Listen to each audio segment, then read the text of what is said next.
Sinong favorite mong music artist? Philippine, Kahit local?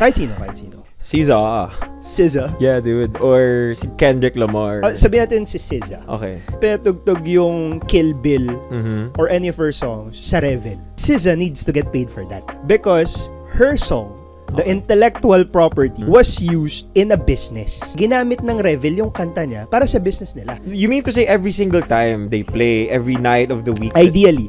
Oh. Ideally. So, how does she get paid? So, yung PhilSCAP, pinapadali niya yung buhay ng artist. Oo. Because siya yung nangongolekta for the businesses. They do that via licenses. So, si SZA, pinlay ng club yung kanta ni SZA. Yes, we were there. The club needs to pay SZA for using her song. Kung ikaw si SZA, ang hirap naman pag iisa-isahin mo yung mga establishments na nagpatugtog sa'yo, di ba? Kakato ka sa restaurant, uy, patugtog nyo ako, kailangan nyo ba? PhilSCAP makes it easier. Makes them easier to get paid.